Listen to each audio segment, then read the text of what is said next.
If they want to send a necklace in for Suzanne, that'd be handy. Oh, yeah. That's what she wants. Is Suzanne listening today? No, she's out. Right, okay, this is the dilemma. Me and Steve, yesterday, were trying to convince Karl that it would be a good idea to buy Suzanne a Christmas present. Okay? Now, why aren't you going to buy her a Christmas present? Explain, Karl, why you don't think you should buy her a Christmas present. No, I've told her I'll get her one, but in the new year. We're going away on holiday and that, so there's no point taking stuff away. Yeah. Going to Lanzarote next week. Just get her something in the sales after Christmas for this, Yeah. Right.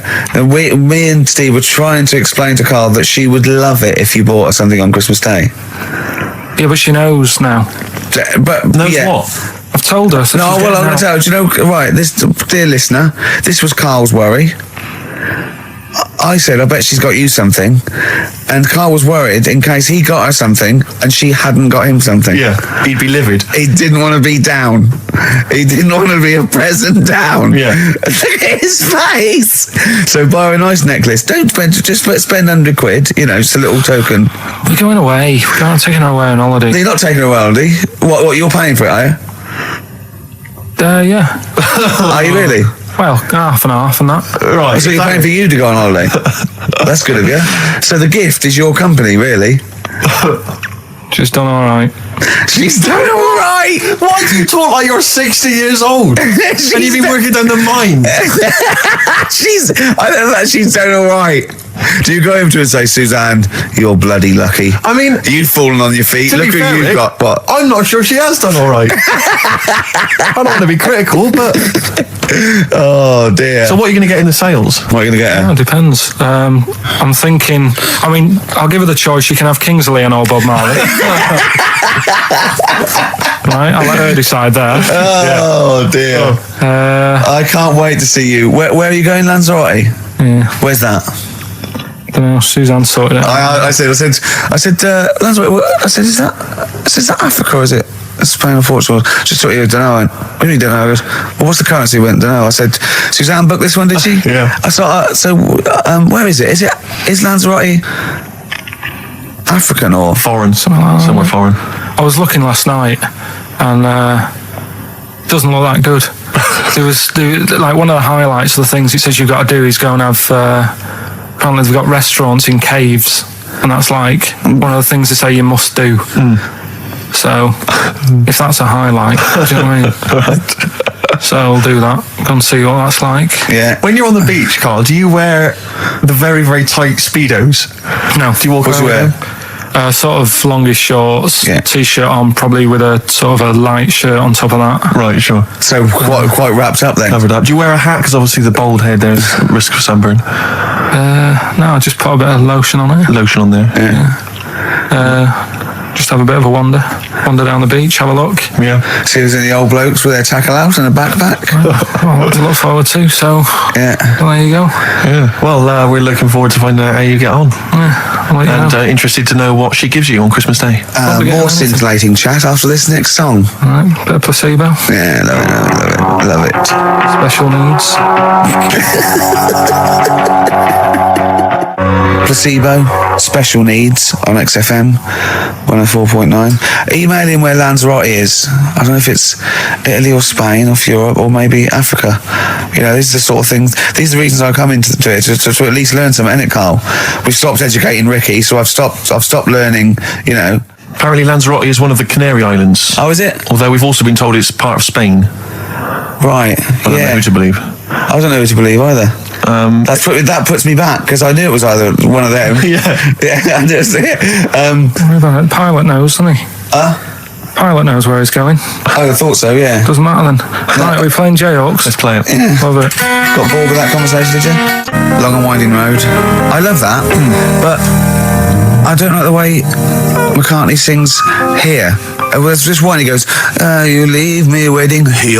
Well, he's always got that slightly affected But it sounds style, like Richard Burton or something, here. Yeah. But it's only one that does it, but I don't know why. I just think he likes it or wants to go back and change it. Maybe it's like...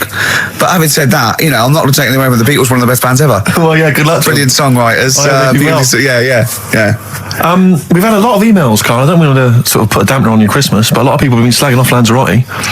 One of them just said, I don't know if I can find It is Canaria, isn't it? It's Grand. It is one of the Canaries, isn't it? It's a volcanic island covered in volcanic dust. It's very windy, so you have to dig a hole to sit in on the beach, and there's hardly anything to do. That's from Mike Godham, he says, unless you like quad biking, well, you've seen what happened to... no, don't go quad biking. Not with your little head. There's no protection at all, is there? I don't know what you're thinking. I don't know. At least Rick Mann and Ozzy had lots of hair. Yours would be like Humpty Dumpty. It would crack like a little egg.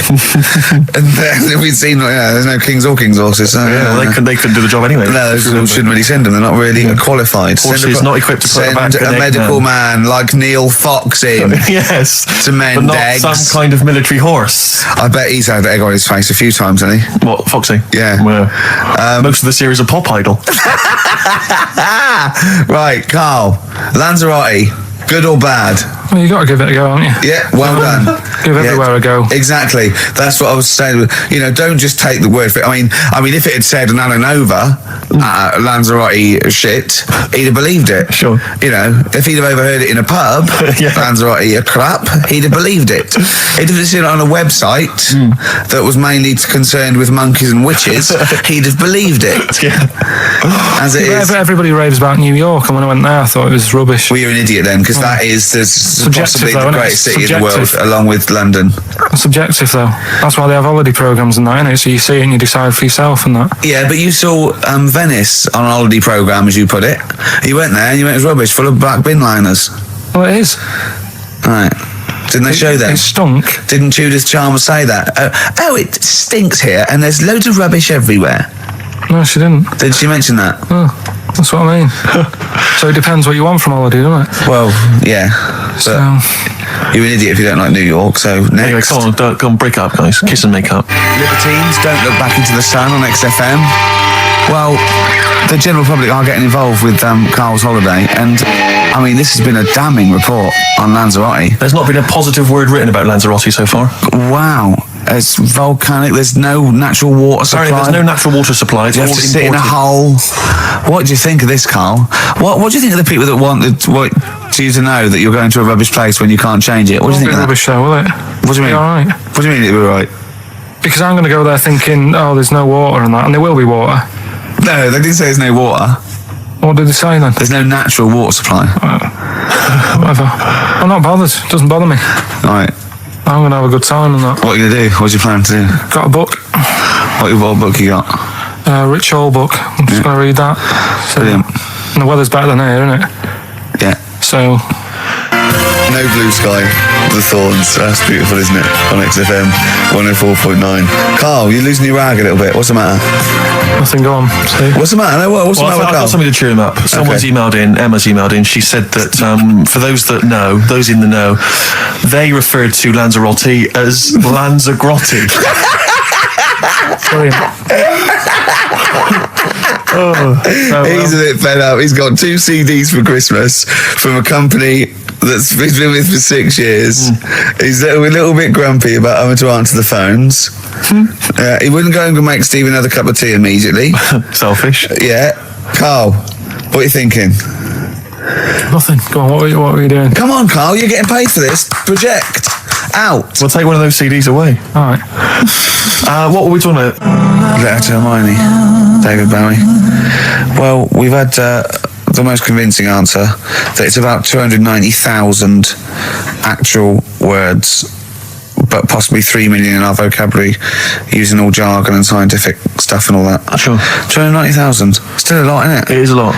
We know so little, don't we? Apparently the average person has about 20,000 words in their vocabulary and uses maybe 2,000 a week.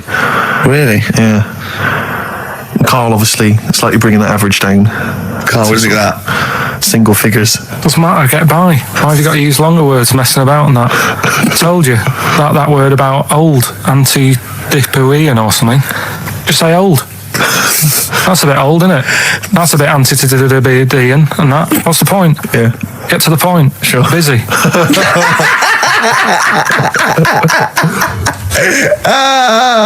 Right, okay. Are you in a film this week, Carl? We're doing that now. Yeah, go on. Get it over with. Hang on a minute, then. Get it over with. Let's get this show over with. We can go home. You can go off to Lanzarote and sit on some ash. Some charcoal. He's not happy about that. That's annoyed him. The listeners have all ganged up on him. Yeah. XFM giving him 2 CDs. We've had more calls for his resignation this week than ever before. What do you think of that, Carl?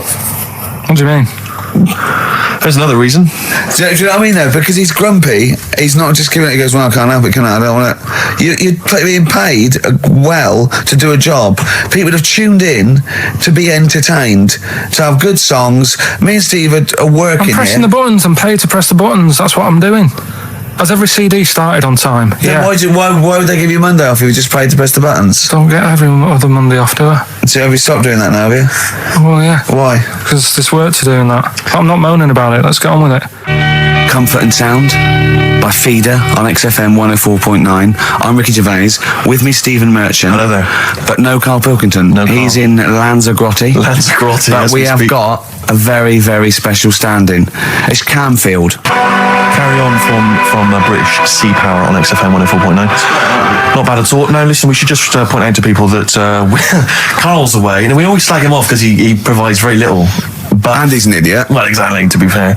But he's obviously off in Lanzarote, and he's forgotten to tell us what the password is for our email, Rick. Idiot. So we can't get into the email. So we're going to have to use Ian's email instead. ian.camfield@xfm.co.uk if you want to get in touch. You're never going to have so many emails, Ian. Really? Yeah, Is that right? you're going to be looking at them all week. It's going to be brilliant for you. You're going to feel really popular. You know what? He described Carl as a bald little mank twat. Nice. Carl was going, brilliant. Is that allowed? Is that all right? Yeah. Bless him. Bald little mank twat is back on the 3rd, isn't he? Well, if there's one thing that magazine's Well, good was he at, it's suggesting you accuracy. can't be regionalist? What? Was he suggesting you can't be regionalist? Is that allowed? No, I just think it's a familiarity of it's just because we call him a bald little mank twat that a national magazine can say that. Oh, bless his little round head. Wonder what he's doing now. He's sitting in the ash reading his reading his Rich Hall book. Yeah, he spent a week when he went to where was it, St. Lucia. He spent a week right throwing sand at crabs. Yeah. I don't think they've even got crabs, have they, over there? No, I don't know. I don't know what he's going to do. What is he going to do? Suzanne, what is she going to It's do? going to be whinging. But it's sort of like Carl must be like a kid. You must like sit him in front of a video while you go and make the dinner or something. Yeah. It must be a nightmare taking a pet. Has she got a little harness for him? To be fair though, Rick, I mean, I can't imagine you're much better on holiday. I've always wondered what that must be like. Because you always need an audience. You've always got to have someone around that you can perform for, drop your trousers for. Annoy, just generally sing and dance about. And Jane's seen it all. She's bored of you. Yeah. So what, do you just do this to other people on the beach? Holiday makers, it is me. You can't believe your luck, Ricky Gervais. What, do you want me to annoy? Do you want me to annoy you? Yeah, exactly. I can annoy you for 5 minutes. Yeah. Then I'll get bored Exactly. myself. I'll tell you what, I want some ads, and after that, the fairy tale in New York. Oh. Well, have a lovely Christmas. Have a bloody great Christmas. Have a bloody great Christmas. It's the best of next week. Yep. The best of the last few weeks Yeah. with some tat, you know. Carl's put together. We're Look back in forward to that. January. We're playing some of our favourite songs of the year. I'm looking forward to seeing Pilker's tan and Pilker's pictures back, from his holiday. covered in ash from the beach. Yeah. And we're back on the 3rd, I believe. But Ian, do you want to introduce us? This is Ian's choice for the day. Yeah. We'll see you next week in spirit, and then we're back on the 3rd with Pilkers. Over to you, Kampf. Enough of Jonah Louis. This is Paul Di'Anno, ex of Iron Maiden, doing Santa Claus is Coming to Town. Kings of Leon, California Waiting. Steve, the public have been waiting for us to return. That's true enough. All right? Yeah. They had the best of Oh, last that was week. a joy. They had Camfield and us without Carl the week before. But it's been a while since we've all been together. I'm Ricky Gervais. With me is Steve Merchant. And over there, with his little sunburnty, baldy head, little Karl Pilkington. Hey. All right? Yeah. That wasn't Steve slapping me head then, by the way. No, that was just him clapping, like Steve Wright in the afternoon. It's a great show. Because it is a good show. Yeah. He's so pleased that we're a posse. Yeah. And we're all back together. 3 holidays Carl's had last year. Yeah. I'd love to have 3 holidays. You've got to start putting the work I in had there. 2 holidays then. No, you had 3 holidays. You went away with Suzanne and her parents. Yeah, well, that doesn't count. It does count. If you book 2 weeks off the firm and you go away and you go, how was your holiday? Go, well, I didn't really count. It wasn't a really good holiday. Can I have them days back, please? My New Year's resolution is to be nicer to you, but Well done, talk you've already sense. broken that. No, but talk sense. Talk sense. You've had 3 holidays this year, and I'm just saying, you're in your 30s now, and 30s is when you should be really putting the work in. That's true enough. To reap the benefits in your 40s, 50s, 60s, 70s, 80s, 90s, and 100. Carl, what's your New Year resolution? What about think before you speak? It's worth. See, I'm allowed to laugh. I'm allowed to laugh at things other people say, Carl. That one, that is a good suggestion. How was your holiday, Carl? It was all right. Right, brilliant. But that I don't see on the ratio of good to bad in Carl's mind. That might be amazing because we never It might be hear him amazing, singing the mightn't it? praises of anything. I'll tell you what. Can we have a cracking little tune and then come back and hear about Carl's holiday? I'd love to do that. Let's keep it tight. Let the Tear Us Apart by Joy Division. Now I can't put my finger on it, but that doesn't sound like the original, and it's off a compilation. It sounded a bit fast. I think the vocal was slightly different. If anyone can, put me out of misery, I think it might be in a session of the time or something. Carl, is it a New Year resolution for you? Another one. Maybe when we ask you to get a song, get the original single version. I could be and wrong, not some but obscure session. Yeah, it does seem different, doesn't it? Very odd. Yeah. Yeah. Maybe we just remember it wrongly. But anyway, that's XFM for you. 104.9. I'm Ricky Gervais with me, Steve Merchant. Karl Pilkington. Karl, you went to Lanzarote. People said don't go to Lanzarote. They told you it was Lanzarote. They told you, were they right or wrong? They were right, yeah. Really? Yeah, it's a bit ropey, yeah. Is it why? Just out there. If it wasn't for the volcano they had, it'd been knackered. That's their big draw, is it? That's it, basically. That's all they've got going for them. When you landed, was it really hot? Were you quite excited? You were thinking this is It okay? was warm. It's just, we can't complain about the weather. The weather was all right. Sure. You know what I mean? That's what I went for. But it'd be nice if there just was something else. Yeah. What did you do all day then? Did you read your ritual book? No, I didn't read that. I read that book. Do you know the book that I bought? And all the chapters were messed up. Oh, yeah. I bought a better version of that. All right. And I read that. Excellent. And then, Did it make more sense in order? yeah, a lot easier to follow. Yeah. And then we went and had a look at the volcanoes and that. They've got 36 of them to look at. How many did you look at before you realised that pretty much you've seen one volcano, you've seen them all? Probably about 6 or 7. Really? And then when you got into the 8th, you thought, now I know what this is going to be, Suzanne. This is going to be like a mountain with a hole in the top. Yeah. Really? But it happened years ago as well. It's like, just keep a couple, fill the rest in, tidy it up. Fill the rest in! Yeah, no, Well, getting some builders. No, seriously though. Okay, 4 million tons of concrete, please. They're an absolute death trap. Yeah, what do you mean fill them in? Do you know what a volcano is? It's just a hole, isn't it? That's happened. Well, it's It more than the happened back hole. It's in- more a portal to the magma in the centre of the earth. Back in 1730 it happened, and they still haven't sorted it out. Well, when you say it happened, volcanoes were made a lot longer ago No. than 1730. No, but the one that did Lanzarote in. Right. Sort it out. What would you suggest? How tidy can it they up. fill it in? It's joined. It's all joined. No, but what I'm And saying is, it was the a- big it was- plates of the earth are all joined. It All was the a magma's disaster, wasn't joined. With the trade centre thing, that happened. They cleaned it up, sorted it out, they've moved on. That's what I'm saying. Whereas Lanzarote have just gone, leave it. It happened back in 1730. You misunderstand me. How, in the name of God, can you fill in a volcano? You ignorant twit. No, but it's not just the holes. They've actually left the lava everywhere. That's what I mean.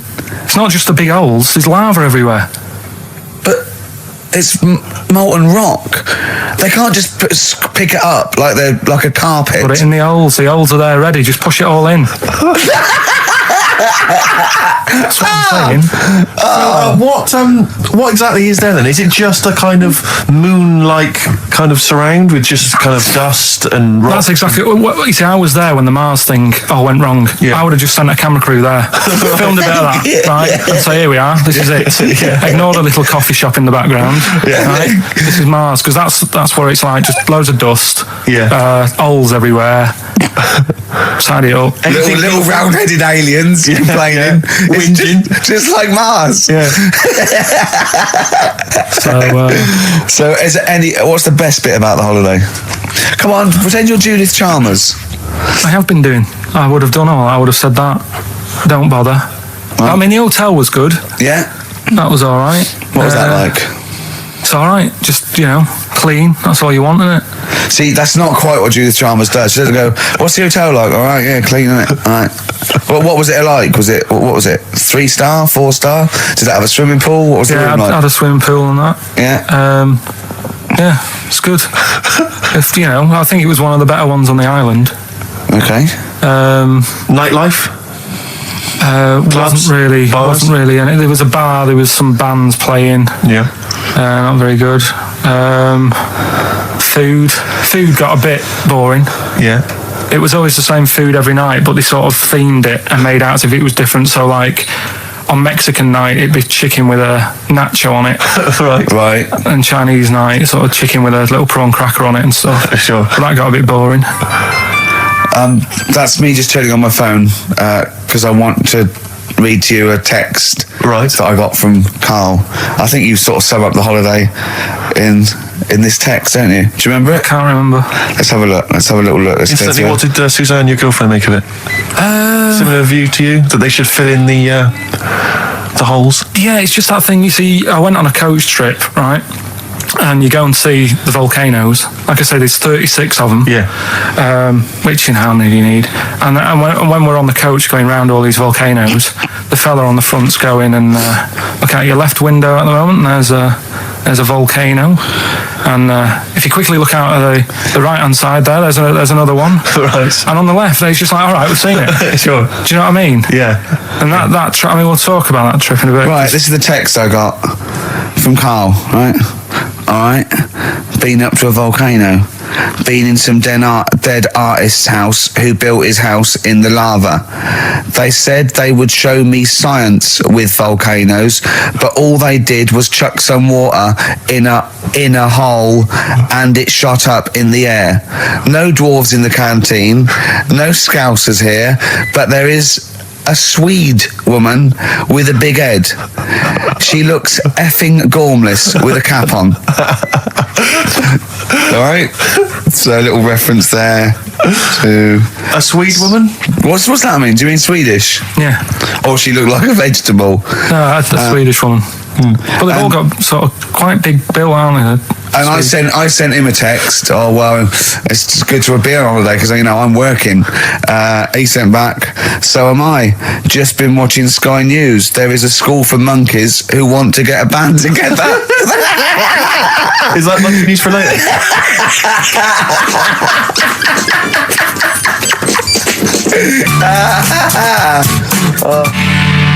Oh My Corazon by Tim Burgess. I can't get enough of that. I love that chorus on XFM 104.9. Ricky Gervais, Steve Merchant and little Karl Pilkington. But it was a nice holiday. Yeah, it's all right. It's just, I went there to relax and that. Exactly. Did a little bit of that. Trying to think of some new, features and stuff. Sure, always working. 3 holidays a year, Jesus. Oh, not really 3. Oh, it's all one big sort of like work thing to me and Steve. 2 holidays, isn't it? Work hard, you need the holidays. So, yeah, the things that annoyed me was like, you get bored, sat around the pool after a couple of days. I'd read my book. Yeah. There wasn't much going on the not even any crabs to throw sand at, was there? No crabs or anything. They wouldn't bother with Lanzarote. Right? So decided to go on a little trip. That's when I saw the volcanoes and that, 36 of them. So we go on the trip, and the thing that annoys me, it does happen every holiday that you go on. If you go on a sort of a package thing, they have these trips, right? And you pay about 40 odd quid, and they give you some wine to sort of make it feel like you're getting your money's worth. But how many of these trips have you been on then? Loads.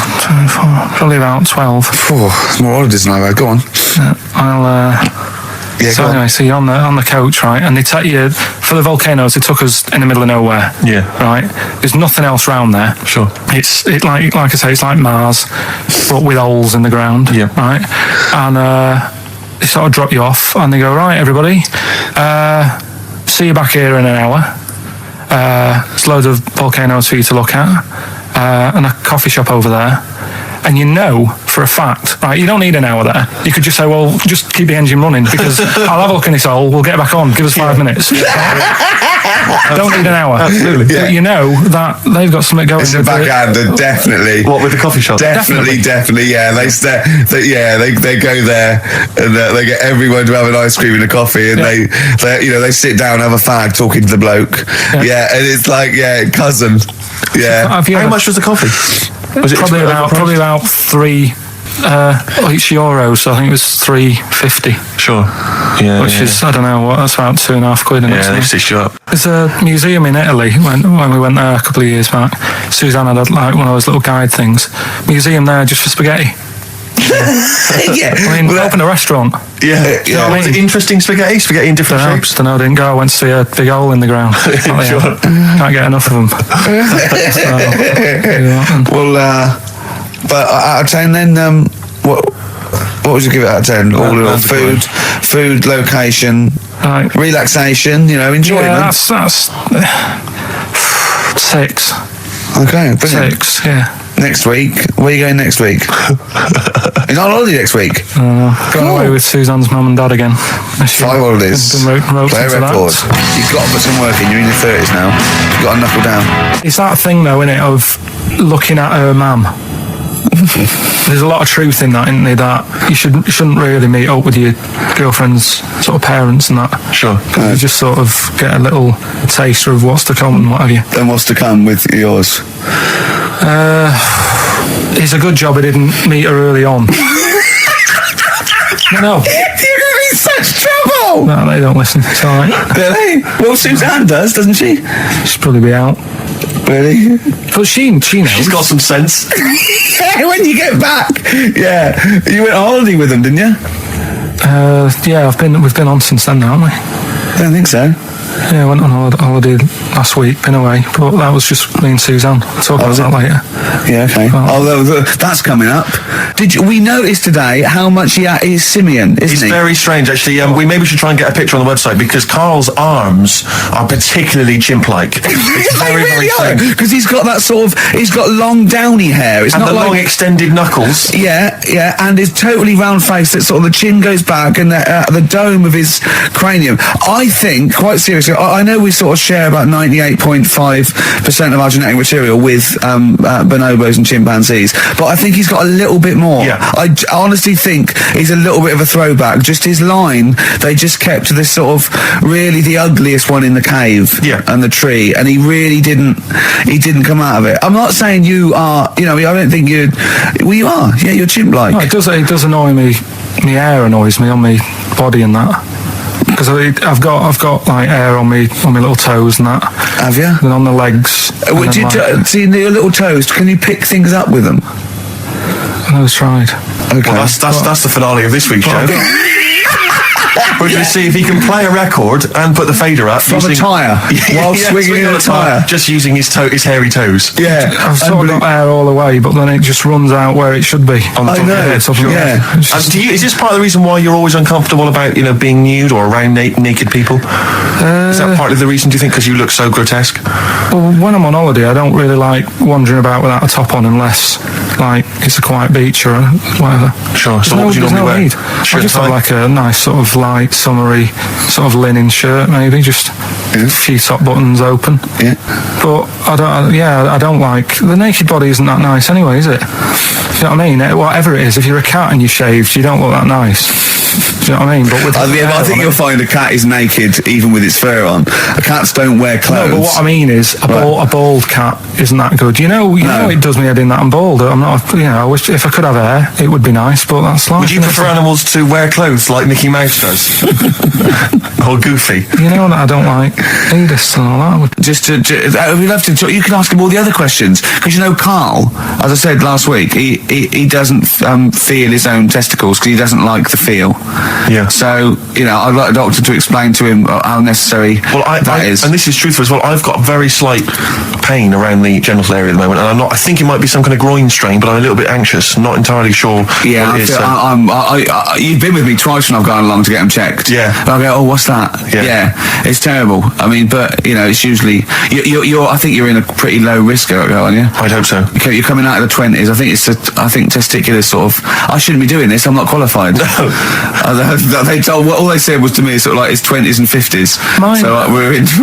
Mine sort of felt like they dropped a bit the other week when I was on holiday. I don't know if that's like when you're relaxing or I was wearing shorts a lot. How far? If it's 2 foot, it's too far. I was having problems walking. What do you mean? Why? It was just a bit. I had shorts on all day. I'm happy and walking about on the beach and what have you. And then at the night, when I put some long trousers on, I was sort of walking like a ricket. They probably like stretch a little bit. Sometimes, I told you when I was about 18, I was scared. I went to the doctor. I felt a pain, right? And because I was doing biology, I thought I'd show off this doctor. I said, I've got a pain. I think it feels like it starts in the epididymis and goes up through the urethra. And he went, finger up the arse. He said, your jeans are too tight. They're squashing your balls. So we want a doctor like that. So what's the phone number again? It's 0871 222 1049. A qualified What do you mean your balls drop though? We've got to come up to this. I don't know, they just felt like it's not too bad at the moment. I was alright on the way in, but I feel twinges all the time, but you never know whether it's just because you're in... but they felt like they weren't my own. Do you know what I mean? They sort of felt a bit like these are... There wasn't a bloke standing really close to you, was there? No, you didn't get mixed up if you're on the way back. On the flight back. Someone else has got... Well, take a leaf out of nudist books. They just walk around, they've got nothing on it. About nudists. Why? Well, let's play this ad break and that. And have you had another encounter? If we've got time, I'll tell you about it. Have you really? Oh. XFM. Now, Karl, you haven't told us about your holiday yet. You were meant to do it last week and you didn't. You started on this, but we didn't have time because we had to do monkey news about a monkey who was a director who cared about lighting and stuff. Is there more monkey news this week? Is it okay? Is it real monkey news? Did it happen, or is it mostly embellishment in your round little head? It's proper stuff. Yeah. Okay. Good. So holiday. Where did you go on holiday? Sardinia. Good. Yeah, it's all right. Yeah, nice food and that's important, isn't it? Yeah. And nice beaches and what have you. Excellent. Always like a nice long beach to walk down. Yeah. But so we're having a nice walk, right? You know how nudists do me head in. Sure. Right. Not a problem though, is it? It's not like being scared of spiders where they might jump out under the kitchen sink at you. You know what I mean? It's not a big problem having your head done in by nudists. Yeah, but it just annoys me. It sort of ruins the day a little bit because it makes me feel uncomfortable. All right, take your clothes off if you feel uncomfortable. It's much more relaxing. Yeah, but well, anyway, right. So I'm walking along the beach, right? Lovely long beach, might be here, watching the sea, picking up shells and that. And what are you wearing? What's your natural beach club? When he says picking up shells, I imagine he's on all fours going, like that. You know what I mean? Looking at things, just like washing his nuts in the sea to get them tasty. Yeah, going into the sea and then kind of shaking himself, and all the water flows off. Yeah. I've just got flip flops on, pair of shorts, and like a little light shirt. Sure. So anyway, walking along, and Suzanne goes, "Oh look!" Right, and there's this woman, German, I think, coming out of the. How can you tell she was German?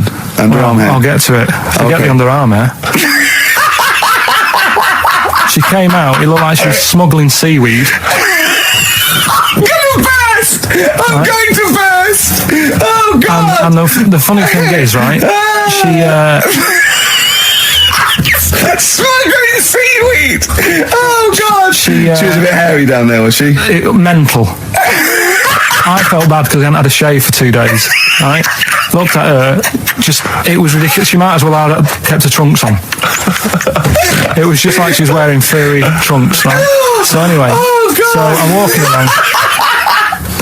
So, yeah,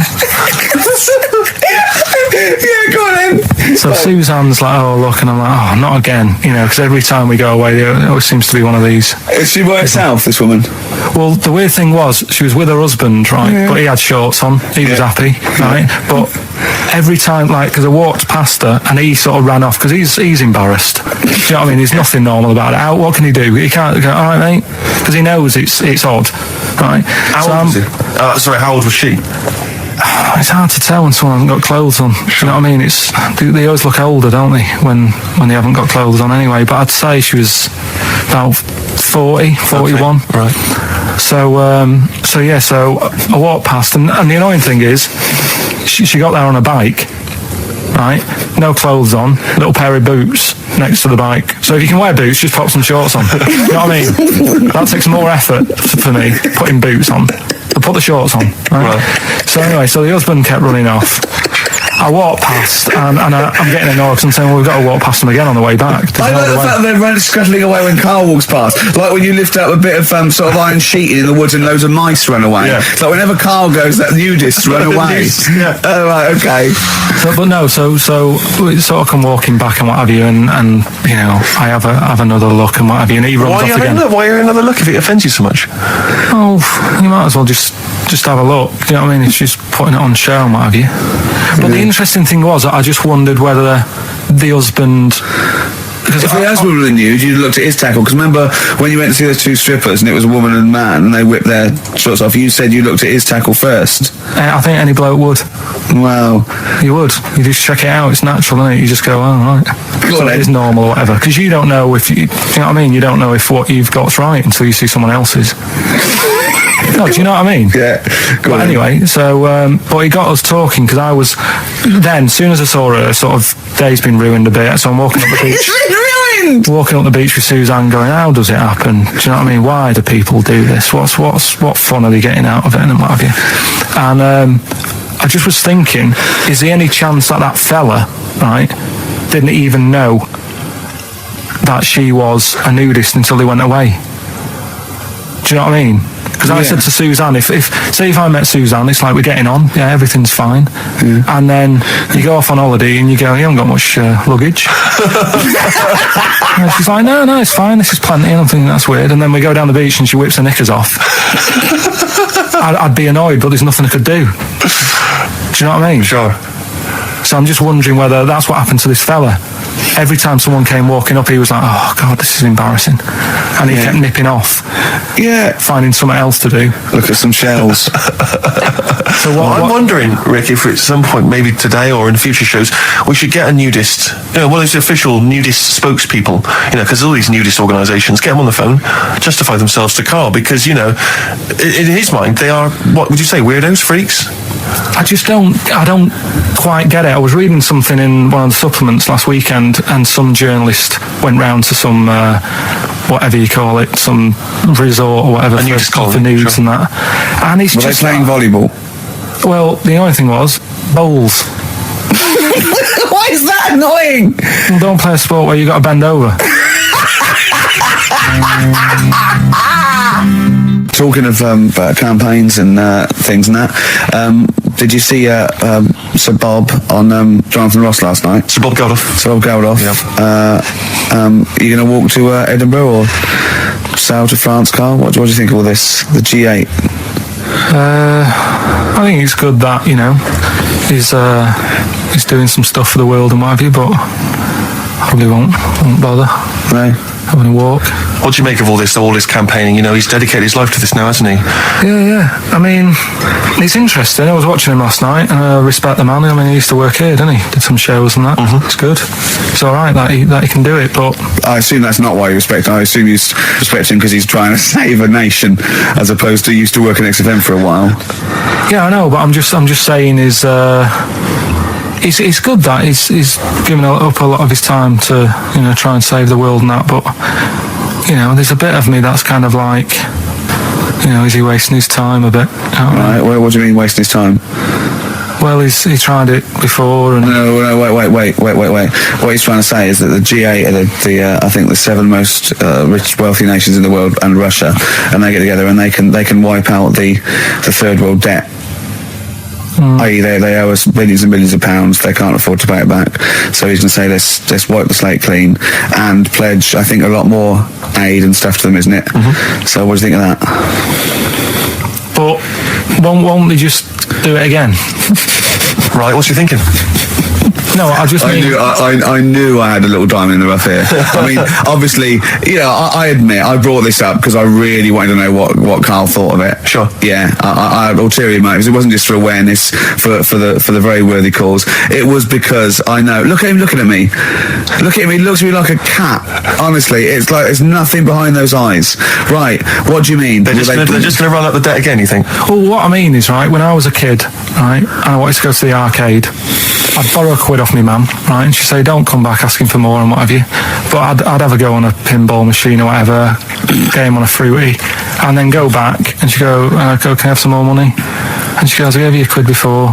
And I go, I know, but I'm on holiday. And she goes, there you go then. And then I go off and do the same thing. I didn't go, no, I wasted the last one, I'm going to pop this in the bank. Right. So you think that's what's going to happen with... That's a nice metaphor. So what do you think happening there is the Africans are blowing it down the arcade? Instead of putting it towards a fishing rod, they're blowing it down the arcade. I'm trying to win a watch. Look, I've got 100 goals. I think this thing is dodgy. Yeah. I'm trying to win a fluffy toy. I just That's what Bob's saying, you're never going to get the Snoopy. You're never going to get the It's always Snoopy. going to fall out of the little claw It's before it rigged. gets to The the top. claw is not strong enough. Yeah. Do not waste them. Oh, no, Midge. Midge, you have to write a song. Write another song, mate. They've blown it down the arcade. Brilliant. Pushing the Senses by Feeder on XFM. Ricky Gervais, Steve Merchant, Karl Pilkington. All right. How you doing, Karl? I'm all right, yeah. Another holiday? Well, it wasn't holiday. Well, it was. You had 5 days off work. Why isn't it holiday? You had 5 days not working for a living. You know how many days holiday gets a year now? 29. That's more than teachers, isn't it? It makes me sick. It makes me sick. Well, I know the kind of hours you work, Rick. It's mad. I mean, if you're not in work by midday, you're furious. No, but I mean, I'm always... 29's normal for the normal working person. Yeah, but, you know... And anyway, it wasn't a proper holiday. I went to see my mum and dad. It's nice to see them and everything, but it's not holiday, is it? Why? It's not going away. It's not getting on a plane, is it? Going away. Oh, is that definitely a holiday? What happened before 1950? I don't know. People used to go... Yeah, exactly. People used to go to Blackpool, Brighton. That was holiday. Yeah, but I didn't Where did you go? Went to Wales. There you go. Lovely holiday. Lovely holiday. Have a holiday in Wales. That's what they say, isn't it? Come to Wales and have a holiday. That's what they say, isn't it? So come to Wales and meet your parents. Come to Wales and have a lovely holiday. Well, anyway, it was good and that. It's always good to see him. Yeah. But Week off work. do you know, like my mum likes gnomes and stuff. Yeah. Right. Of course she does. She's lived with one for 30 years. She said, get your dad to take us to this park where they've got 6-foot gnomes and stuff. Right. Have a walk about. Sounds like a nightmare. Yeah. Sounds like a living nightmare. Keep an eye on Karl. Yeah. So anyway, He stood still for 2 minutes. Someone bought him. No. You can't buy them and that. It's like a little exhibition thing, Yeah. right? And it's part of a hall. Right, this big hall that you have to pay to get in, but we didn't want to see the hall. I just wanted to see the gnomes. Of course you did, yeah. So anyway, my dad says, yeah, well, we can get in there for free. Of course he did. Clever. Right? So we parked up on this little country lane, right? No one about. We walked How much down, was it to go in? Like £2? about £3 each. Yeah. But he said, well, yeah, but if you don't have to pay, do you know what I mean? You enjoy it even more, don't you, when you're walking about and you think, I've got this £3 in my pocket, no one's having it. Yeah. Right? No, looking over sorry for a bloke with a peak hat saying, can I see your ticket, please? I wouldn't enjoy it more, no. Go on. Yeah, but you don't worry about it. do You got a bit of money now then, Rick. You've changed. So anyway, so we had to walk across about 4 fields. For £3. Right, and what happened was we're walking through all these fields and what have you, big grass and muddy bits and all that because it'd been raining, and climbing over fences and stuff, and we're in this field, right, and I look to my right and there's about 30 cows all staring at us, right, and Suzanne started to panic a bit. She said, we shouldn't be here. Dad says, of course we can, we're allowed to go wherever we want, all this land, it's Ramblers' rights and all that stuff. Yeah. And so you can take a cow if you want. So, Unattended. So Serves him right for leaving him in the field unattended. I'm having one. And So keep us fed for a week. across. Anyway, these cows start surrounding us. Surrounding us. Oh, brilliant. Oh no. Face off. And Suzanne's panicking, going, "This isn't right. We're not going to make it to the fence in time. They're moving faster than us." And he started sort of running a bit. Wow. And It's like Dad some was kind of bovine West Side Story. Don't A gang of cows coming at you. don't worry about it and stuff. But my dad had to sort of stand there and like wave a stick at him, and we got away. But Suzanne was like having a bit of a sweat You on, got away. saying, we could have got killed. Sure. And my dad's saying, "No, it never happens." And I just wondered if it does, if there's a risk of. Yeah, it is rare, but there's been a couple of cases of being trampled by cows. They're not aggressive; they sort of run through you. Well, they're aggressive if they've got a calf. Did they have kids? What? He had kids with them. Kids, yeah. That's a goat you're thinking of. Yeah. Maybe they were trying to sneak into the gnome thing, and they were worried that like if too many people did it, and they thought some cows, we can just sneak in. They were cows, trying to, no one's expecting cows. And the to be cows some were going, humans. walk upright like you're human. Don't walk upright. They thought you'd blow their cover. Yeah. Yeah, people have been killed by cows before. Yeah, that was like the highlight. And then So when you arrived there, you were presumably covered in mud, looking like something that had just come from Glastonbury, staggering around this it exhibition. wasn't that bad. It was just like a woods, and it had like a funny sort of funeral, like a graveyard thing. Right. With bodies sort of hanging out the ground and that. And we had What? these 6-foot gnomes. Right. And then we just set off again, walked back. But we didn't Sure have to this go wasn't to a the film. dream? No, it was good.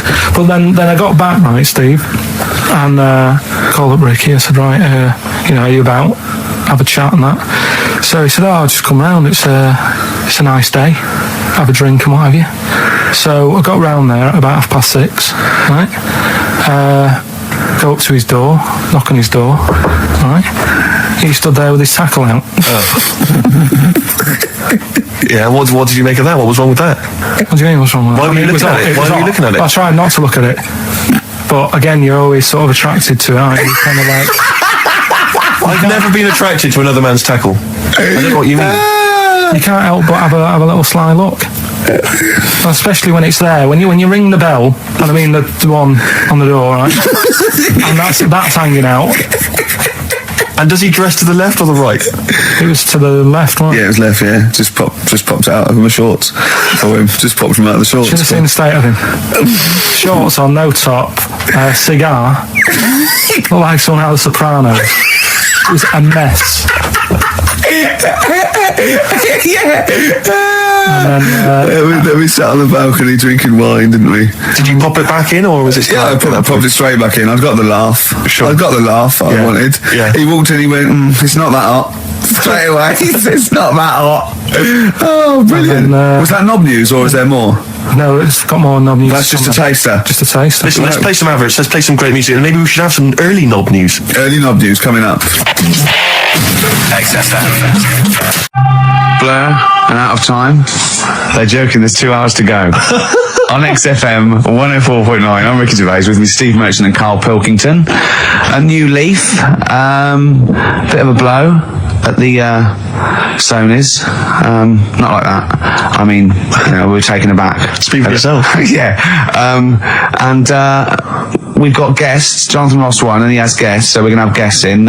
One of which is sort of a tie-in. He's going to explain himself. It's Dr. Fox, Dr. Neil Fox, popped in for a chat. It's a pre-record. We got that. Although live in the second hour, we're going to have a chat to the girls from Tattoo, who are upstairs at the moment in Capital, and they're going to pop down and have a little chat with us. So we're really trying to, make this more of an interactive show. We don't know yet whether we're going to give up or not. It depends how this show goes. Look forward to that. But we got some great. We went down to the big library, so we don't have to rely on 4 non-blondes and the the 2 jam tracks that are up here.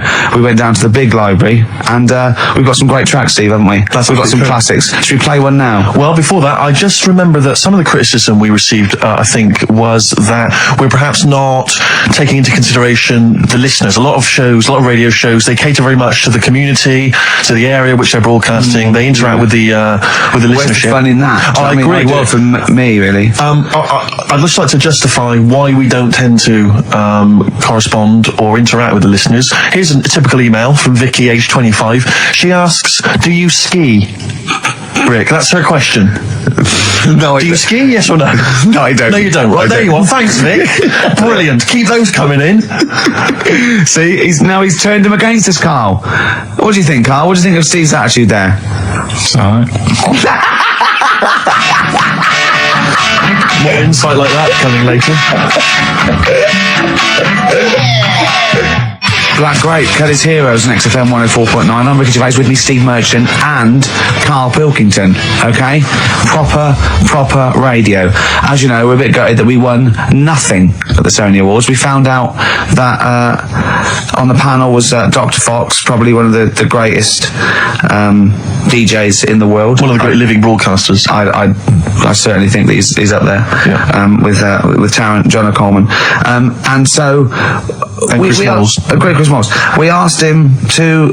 He's also on the Pop Idol panel, so he can make and break people. So we asked him basically to explain himself. Why did we win nothing? Why were we so bad? This is what he had to say. The award, guys, was called the Entertainment Award. All right, now in itself, I think that should probably tell you something about what should be on the tape. There should be some entertainment. And it just wasn't very entertaining, actually. I don't mean that sounds quite horrible sitting here in front of you now, but it just wasn't very entertaining. Fundamentally, what elements did you not find entertaining? The fact that it didn't seem to entertain me at all was part of it. I mean, it's a bit of like, how long's a piece of string, isn't it? What is entertaining? We have talked about string on the show before, though. Then there were loads of people I'd never heard of in my life, and some of those were perhaps a bit more entertaining than you. The people that got silver, I think they were called Joe and Twiggy.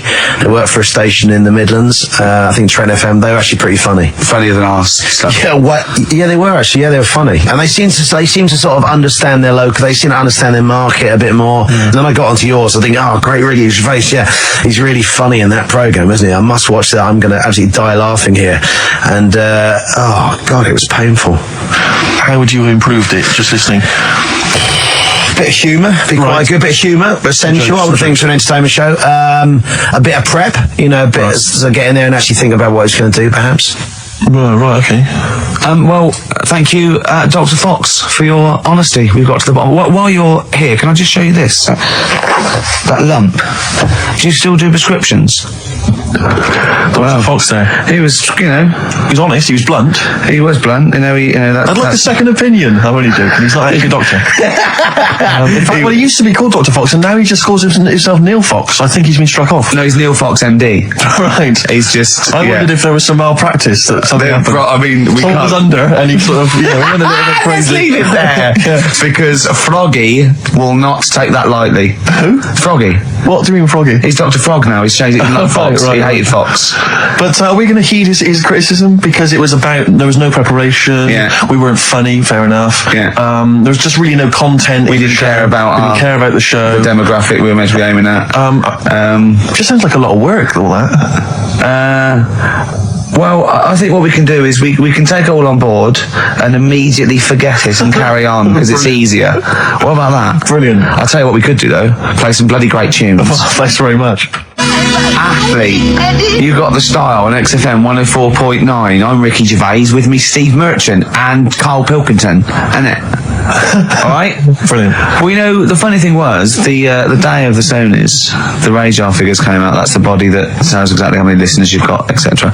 And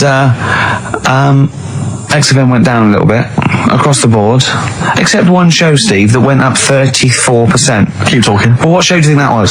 I'm trying to think. Would it be Zoe Bourne? No. Would it be Christian Connell Breakfast Show? No. It was this little mother of a show. Really? Up 34%? Yeah. Everything else went down. We went up 34%. Yeah. So maybe Dr. Fox should be listening to those figures. Indeed.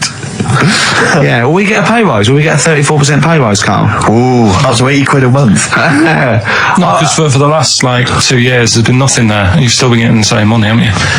That's the way it works. There's been what there?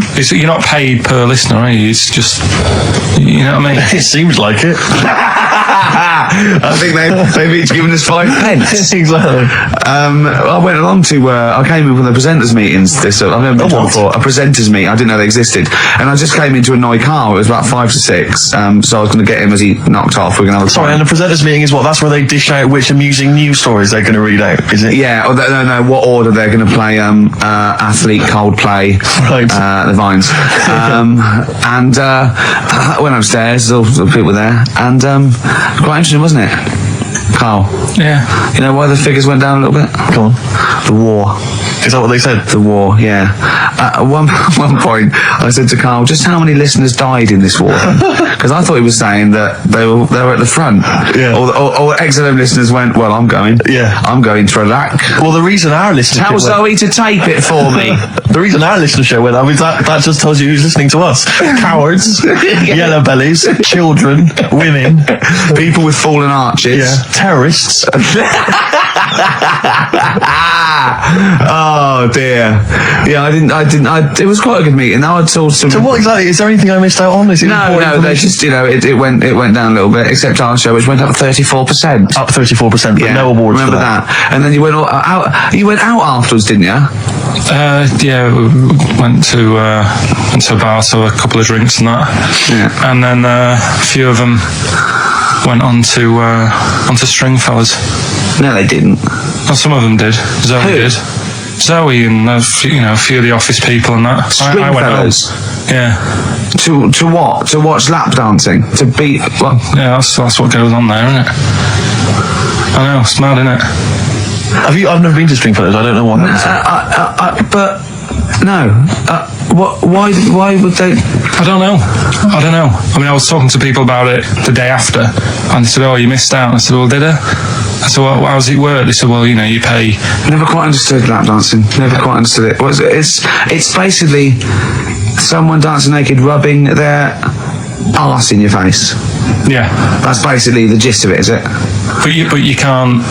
The rules is you can't touch. Do they do a home service? I just think it's nearly. I've got to be careful what I say here, but it's sort of. I'm dissing Stringfellows or anything, but is that not sort of like one step down from prostitution? That's such an antiquated. What are you No, from I the mean- 19th century? No, but I mean, what? It's like it's. Well, I don't quite understand it. Have you? I don't get it. Because the thing is, I said, how does it work? They said, you pay 20 quid. You get some clean money, sort of like little vouchers that you stick in the knickers or whatever. Oh God! Clean money. Yeah. Disinfected money. Okay. But just like Can vouchers. you put loose change in there? Because I got a lot of that. But, I owe you. Yeah. Go on. 20 quid it is. Right.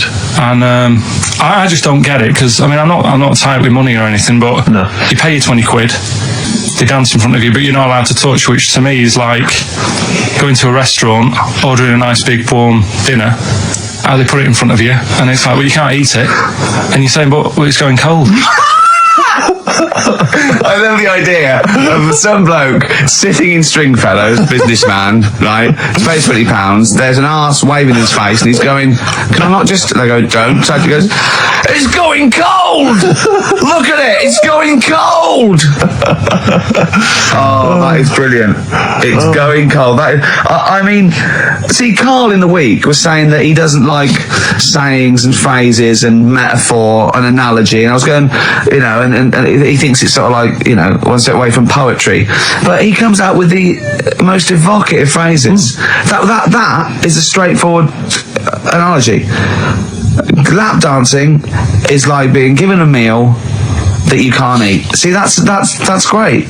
That's how you saw it, and that's so much better than saying it's mad, you can't touch, or it's a waste, or you see what I mean? We were trying to inflame his enthusiasm in the week, and I said about different phrases, and he goes, well, why not just say the actual words? I was going, well, it's more poetic, and I told him the Isaac Newton one. If I have seen further than any other man, it's because I've stood on the shoulders of giants. And I said, well, that's because he's saying, I'm getting lauded for being this great scientist and all these discoveries and being a genius, but I'm saying, if it wasn't for those scholars before me that come up with what they come up with, I wouldn't have got this far. Carl went, What did you say? I just said, well, I prefer him to give me a name check. Do you know what I mean, though? If he stood there and he's saying how good everything is, don't just class me, don't sort of put me in with a load of other people. Give me a mention. If you were one of the other scholars?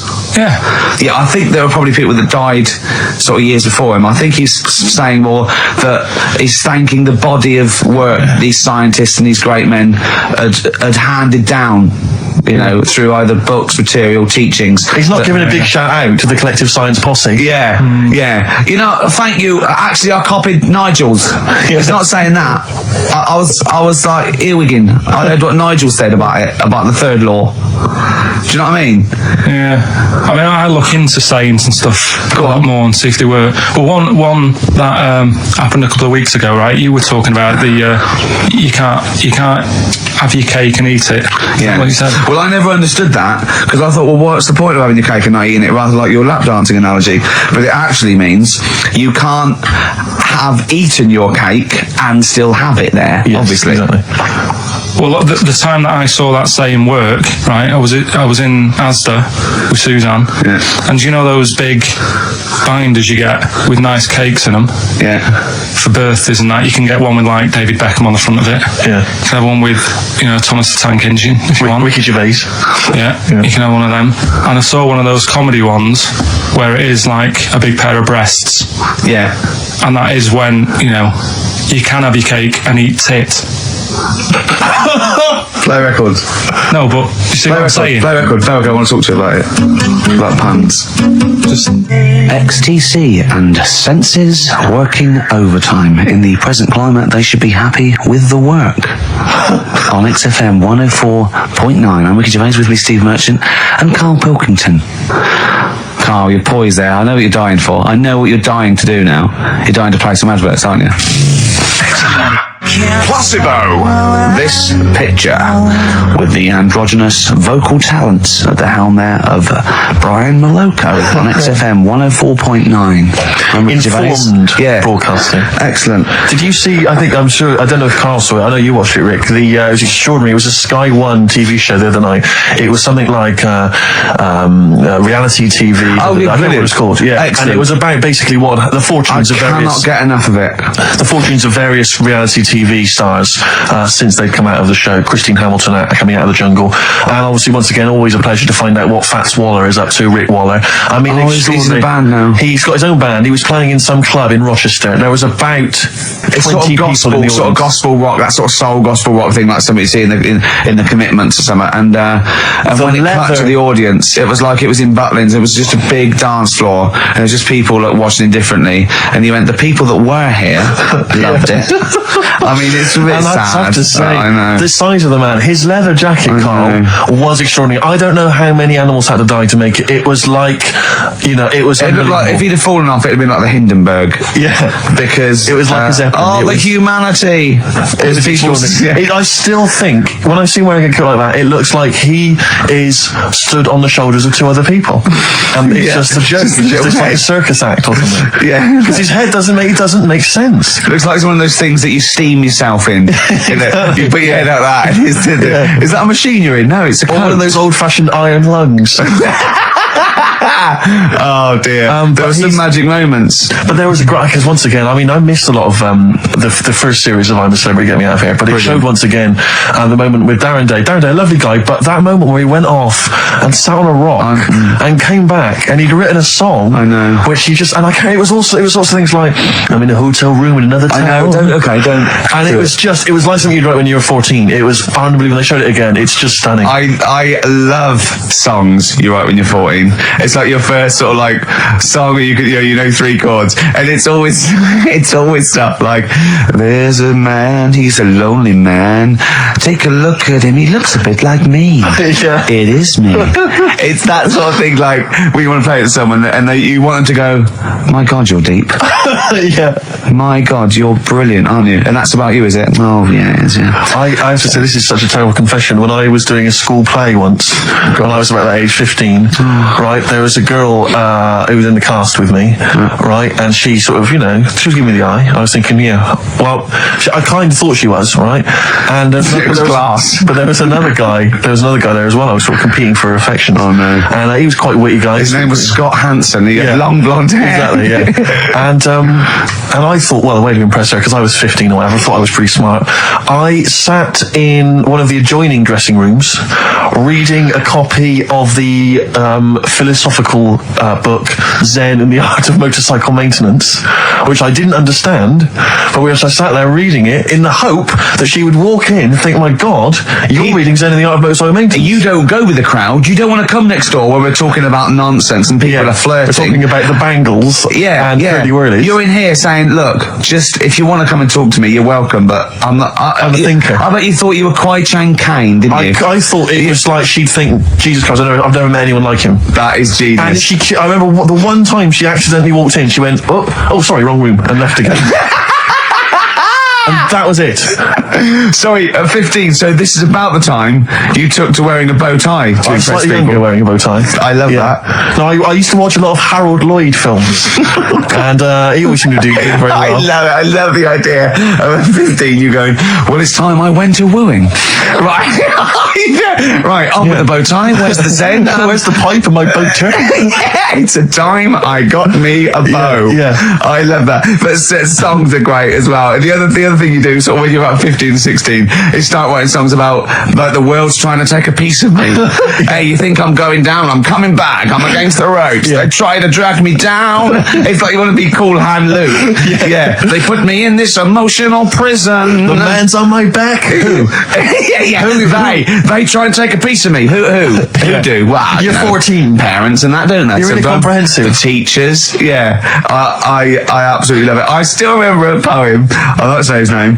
We're about 14, 15, and we had to write a poem, and obviously everyone's was pretty rubbish, but we mercilessly took the piss out of this bloke because I still remember the poem, and how he did it is he went through a dictionary and found things with it, and this is a poem, right? Okay, remember? I've remembered this for 25 years, right?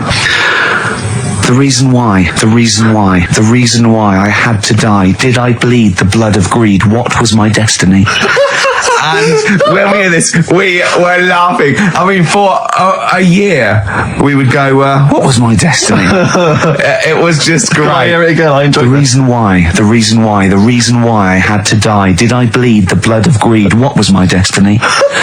That's almost as catchy as Monkey News. Oh, God! Oh, I've got some monkey news for you. Let's play a record and come back, and I've got some great monkey news for you, Carl. That's from the REM album that people tend to forget about now because it was so kind of poppy and such a massive hit out of time, but there are some good tunes on it. And there's one of them, Near Wild Heaven. Excellent, on XFM 104.9. Carl. Go on. Watching a programme yesterday, and it was about these Japanese snow monkeys, and it was all about how animals learn things that aren't instinctive, particularly sort of primates, because they see other people doing it and they start a culture, and they can pinpoint when one monkey first went down and got in the hot water springs and stayed there because it was hot, and the others copied them, and now it's part of almost a culture, that won't be handed on because it's not instinctive, but has to be learnt each time. And they groom as normal like other monkeys, right? But they're really intelligent, and obviously the reason they groom other people, other monkeys, is because they eat the mites. But also the monkeys have learned they like being groomed. Okay, so they showed this one monkey. It went to a deer. Okay, and it was grooming this deer to get its mite off it, right? But then it didn't eat it. It held it in its hand. It went over to a monkey, put the mite on itself to show the monkey it had a mite, and got a free grooming. That's extraordinary. That's extraordinary. That is extraordinary. Because it gave up the food, knowing that if you put one there, this monkey would look for mites on it, and it would get a free grooming, and it was like having a little massage. What do you think of that? It's not bad. I've got some better stuff coming up later. On Monkey News, on the official. Yeah, do you see what mine though? Mine's true. I mean, that's an interesting and It extraordinary... actually happens. It's discovery. social behaviour amongst primates. So I saw it. It was, Did it rob a bank, Rick, at any time? It didn't rob a bank, and it didn't open a hairdresser's. See, that's what you're letting... That's what you're letting yourself It's not quite good enough, is it, my monkey news? No, I got some. See the difference where I named the species, explained it slightly, told you an interesting fact, as opposed to there's this monkey, right? And Look at him looking at you. Yeah, He's not interested, Rick. Can I tell you now? Can I try and describe for people the face that Karl has? I'll tell you what it's like. It's like if you draw some eyes, a nose and a mouth on a balloon and then inflate it to about half full. That's what Karl's face looks like. That's what his head looks like. It looks like a face you've drawn on a balloon. Very small, the rest of the head huge. It's just that today I'm a bit tired, right? That's one thing. Why are you a bit tired? I just haven't been sleeping, right? Why not? I don't know. I've got a lot going on in the head. Oh, this would be like The Simpsons. If we could actually look in there, there would be two monkeys grooming now. Plus, you've been talking about like stuff that I can't relate to and that. So I'm What, writing poetry? Like what? Reading books? doing poetry and stuff. I never did any of that. What did you do? Well, at school they didn't bother. They tried to get us to write more, right? Right. By Giving you a pen? they used to give us these school diaries. Yeah. Little red book. And it was a way that they kept an eye on what you were doing out of school hours. Right. So some kids would write down, Stole a bike. yeah. Burn the house down? Yeah. But when I was at school, around that sort of 12 age, I didn't get up to much. You have no money, there's no what you can do. So every night it was the same thing. I'd get home and I'd have to go to the shop, right, and get some potatoes and some bread every night, right. And I kept taking this into school. Sorry, what was it, Dublin in the 17th century? What do you mean every day you went to the shops and got potatoes and bread? That's kind of what I had to get all the time. That's what we had. Why?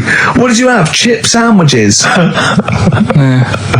Right, so you went to you went there. So I kept With your hook putting and that. stick. Yeah. I kept putting that in a diary, every night saying went to Gervais. That was the name of the shop. What is it called? Gervais, What is it, you or you?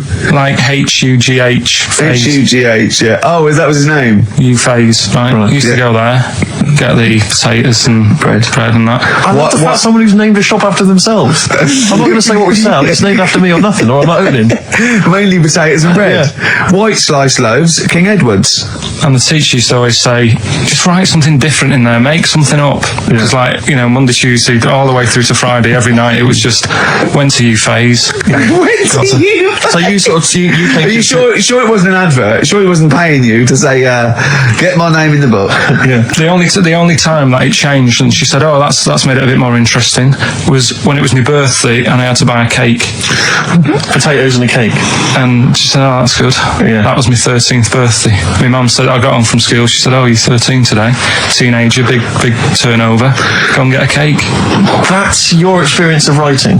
No, what? Well, No, kind that's of, your yeah. experience of your 13th birthday. Oh, by the way, you're 13 today, go and get a cake. Yeah. Brilliant. Big surprise? Was it a big surprise? yeah, that is brilliant. I love it. That's the only sort of writing. What, they never asked you to write essays or stories? Did you never write a story or a poem or a... The stories I did earlier on were, you made them up, but it was that thing that I'd always end them with, and an alarm went off and it was all a dream. Every single one of them. Yeah. But they didn't. I mean, it was a bit of a. I want some potatoes and some bread. Then I woke up and it was all a dream. Then I went to shops and bought some potatoes and bread.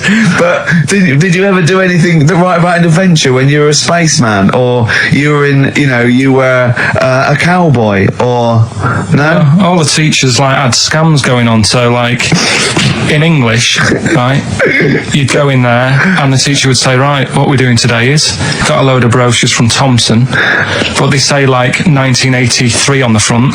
So I've got a load of stickers here that say 1984. Let's see how many you can do in half an hour. You are joking. Did you go to school with Oliver Twist? Sorry, you are joking. I'm not. That's what they did. So the teacher must have been getting a freebie or something for helping them out. Is this... Honestly, yeah, that's what it was. That is fantastic. They were all after it. They were all Other than Mr. Fagan, you had... Yeah, and then when they saw Karate Kid, they had every kid washing their car go, wax on, wax off, hurry up. I'm teaching you something. Wax on, wax off, paint the fence. So I'm just saying, that's why I'm a bit quiet, because you're talking about stuff I can't relate to. And why didn't you sleep last night? I haven't slept well since I was about 12. Do you sleep well, Steve? Oh, wait, you can't let that go. I haven't slept well since I was 12. What do you mean? Do you know, like a proper... I used to love going to bed as like a kid. Yeah. Whereas now it's like, am I going to sleep tonight? And I sort of wake up about 4 times. Whereas when you're a kid, I remember really loving like going to bed. There was one time where I actually laughed myself to sleep because I couldn't believe me luck. What's wrong with him? What do you mean you laugh yourself? Have you ever had it when you're really tired and you get in bed and the pillows feel it's all cold. Yeah. And it's like, I can't believe this. Yeah. And it happened twice. Once when I just went to bed and I was really looking forward to it, and also when I helped my dad out once, like through the night. He worked at this paper company, right? And I helped him out, and I got in at about 4 a.m. with him.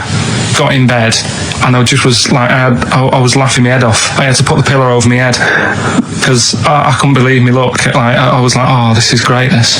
I'm going to sleep. I just have to say, life up north is so extraordinary. No, but you must be the easiest kid in the world to please. No wonder she knew she could just go get a cake. It's sort of like, what was he expecting me to say? He were expecting an extra hour in bed, but we got him cake as well. I love that. Any supper, brilliant. Brilliant, yeah. Your own bed. How long was it before you got your own? What did you used to do before? Just some straw in the corner? No, it's just that thing of when you're really tired and... Did you ever do this with Suzanne now? Do you ever laugh yourself to sleep with her? No, that's what I mean. She can't sleep because you're chuckling away. I don't know what's up with me. I've got a lot going on. What do you mean you've got a lot going on? I don't know. I was talking to the security bloke before saying, do you sleep? Have you got much going on in your head and stuff? And I don't know. He wasn't insulted by that, I'm sure. Going up to someone and going, have you got a lot going on in your head? That is brilliant. It worries me. It's interesting that your lack of sleep coincides with the diaries and the writing of the bread and potato story every day. I don't know if once you had that responsibility. Why don't you every night go to Gervais, get some bread and potatoes, you don't have to eat them, then go to bed, and I think you'll be chuckling yourself to sleep in no time. Radiohead, they're their new single. Nice. On XFM 104.9. Now listen, some DJs are a little bit lazy. They get playlisted, or they get people to phone in with requests. I mean, they sort of work out what they're going to say. Now, we choose our records, don't we? But we are very lazy. Yes. So I thought, why don't the people phone in, say, what do you want us to talk about? Clever. Yeah? Clever. I mean, because I'm out of stuff. I didn't come in with any stuff anyway, but I mean, I'm out of just... Yeah. What's the number, Carl? Sorry, are you out of breath having finished that sentence? No, I've been squeezing his head. Ah, right. Fine, as long as there's a decent reason. What I do, my technique, I'm only allowed to squeeze his head between 1 and 3, aren't I, Carl? Yeah, that's right. And what I do is I get ready. There's one I do the clamp, other side's the temple, and I squeeze. And that's dangerous because I think the head isn't as strong that way, so I don't go too fast. But then when I put one on the forehead and one on the back of the head, and I squeeze, I go really hard, don't I? So do you call in with stuff to talk about on 08700 800 1234? See, I don't know what Dr. Fox is talking about. I can't believe any of the award winners have ever spoken about the various techniques to use while squeezing a person's head. And then phone in, what should we talk about? I'm stunned at Carl's rudeness, okay? That's badly drawn boy, by the way, all possibilities. There's a lovely chap just calls in saying about... And Carl, because the record's ended, he doesn't say, oh, I've got to go to the record's end. He went, yeah. And he... So... He's probably still there. Cut him off. Well, just check if he's still there. He doesn't want to be on radio. He said he didn't want to be on the radio, but I think he should apologise. I'm still here. Hello? Hello. All right. I'm still here. I did ask not to be put live on radio because I get very embarrassed. Don't worry. All we wanted to do is we just wanted to apologise for Carl's curtness and his rudeness. Now, all I want to say is the station is good because you couldn't have a worse slot on a Saturday afternoon, right? Because the youngsters are in the boozers, the older fellas are doing the punting, the racing, the football and whatever. The thing is, the state you play, if you want to get number one... This is XFM, not Radio 2. If you want to be the top, all you got to do is start playing Natalia Umbraglia, this and that, and have your audience with one puke of hair between four legs, okay? Thank you. There you go. No, that's why I don't want to go live on radio. But you are dead. When Christian got a little bit sick about being 13, then he got to go, whatever. You're the soundest station in the area. You cover. I don't like all the stuff you play, the station plays, but you're actually doing what's there. Thank you very much. You keep going, persevere, and you'll make it. It's well worth listening to anyway, okay? Thank you, cheers. Otherwise, I wouldn't. Can you hear us? Thank you. Bye. Dead sound, mate. Be careful, yeah? I mean, I can see why you cut him off. Stop it. Man alive. We've had so many calls. Carl was getting annoyed. There were so many calls. And we've had suggestions from Ned saying talk about Jimmy Savile. John in North London. I've just got John in North London. What does he want to talk about? Oh, I've forgotten. Becca from Liverpool wants to talk about Tracy Emin and Damien Hirst. Art. Paul Andrews, your mum called. Stop calling her. Tell her to listen to XFM. Yes, you, Paul Andrews, is about 38, at home with your wife and kids. Your mum just called in. I think someone wanted amazing monkey facts. I can't even do this right, can I? To be honest with you, last week we were slagging off Carl as being the weak link in this show. I think it's clear what the weak link is.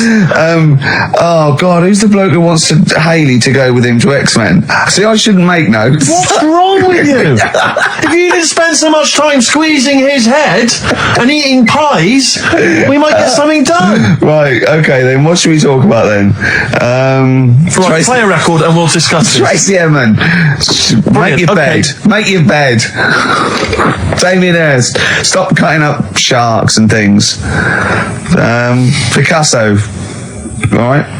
Right, Rockbusters, what have you got for us, Carl? Right. There we go then. 3 clues, 3 cryptic clues, couple of initials. Email in ricky.gervais@xfm.co.uk. Win some stuff. Do you want to go through the stuff? Yeah, you get them. You're definitely improving yourself as weeks go on. We've got a 3 CD set of the best of Inspiral Carpets. How they've strung that over 3 CDs, I've no idea. Yeah, I know. Extraordinary. A number of other CDs, all of which are okay, plus a T-shirt and a copy of Marion and Jeff Series 1 on DVD. Not bad at all in an XFM bag. Right, he's noticed X-Men 2 isn't there because it's not out yet, but it is at the cinema, so I think Hayley should go with, what's his name? Shut up. Okay. Right, go on, Carl. Right, the clues are, clue 1.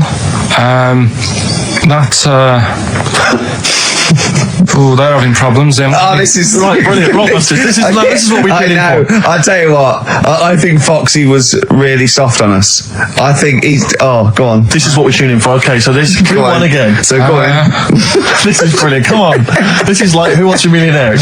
Come on, Carl. Don't worry about him. He doesn't understand radio, Carl. I heard his show before we had us. He was doing it. It sounded just like Dr. Fox. Yeah. Right, go on. Clue 1. They're having problems. They haven't got any rice. Say it again and say it like it's written down. Right. Say it like it's like you're reading it as opposed to making it up as you go along. I know you are, but say it again because all the ums and ahs people think are integral. They're having problems. Do it again. They're having problems. They haven't got any rice left. A cryptic clue every word. That's the matter. I love that. What's the initial? CC. CC, and the clue again. They're having a few problems in that because they haven't got any rice left. Different every time. God, that's number 1. Second one, the Geordie fella doesn't know what he's been charged for.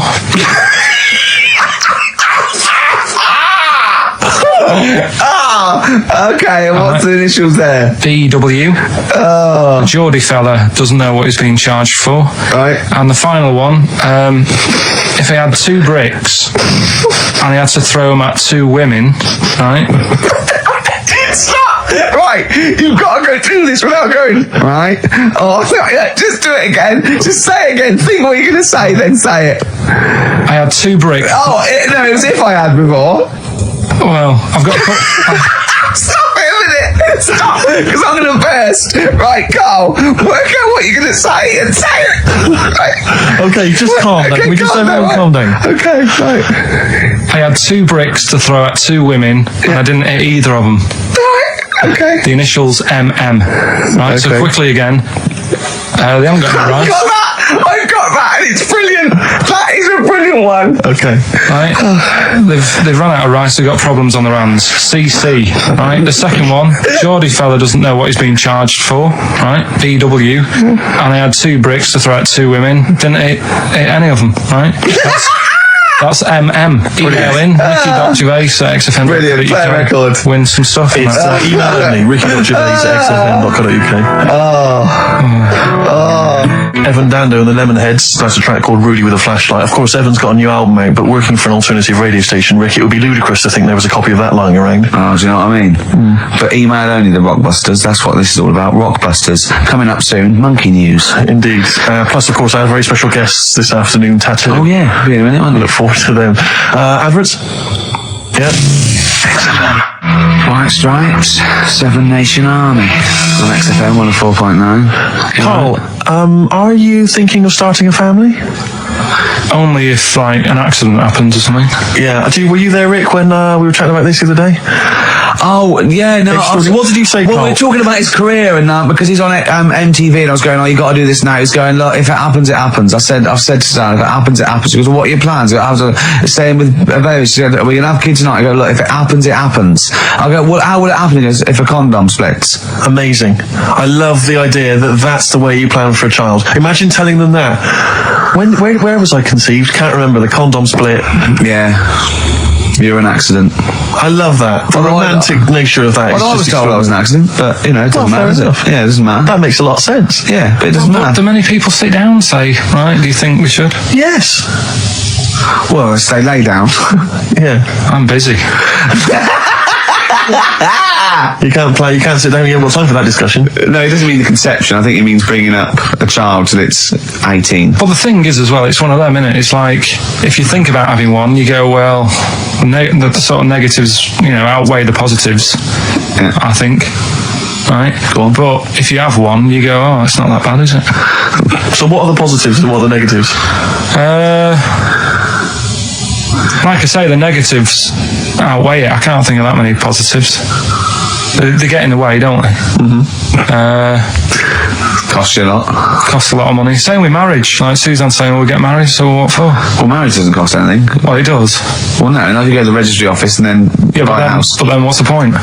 Well, tax breaks, presents. I don't think you get them anymore. So, yeah. I looked into that. You old romantic. Would you rather have a ring or a 3% saving? Yeah. Oh, I love it. Well, I don't see the point anyway. I got down on one knee and presented her with some inland revenue forms. yeah. Just to show the benefits. That is great. I mean, if you are planning it, I think you got to involve me and Steve in the radio station, because it'll be. I mean, you take quite a lot on, don't you? So if you've got a kid at home and you're not sleepy, you haven't slept since you were 12, you've got this, you've got MTV, you've got a kid. It might be one step too far, because I wouldn't want to push you over the edge. Well, Now, see, go on, sorry. No, I just was going to say, I was talking to Suzanne last night about it and saying, about earning money and that. And she said, well, you're already sort of earn a little bit more than me. So, if you get loads of money, she said, I'd be happy staying at home and doing nothing, maybe looking after a kid. I said, oh, so that's not happening. Right. I said, I could have a load of money now tucked away. I could have won some money and I wouldn't tell you. I still want sort of that check offer every month.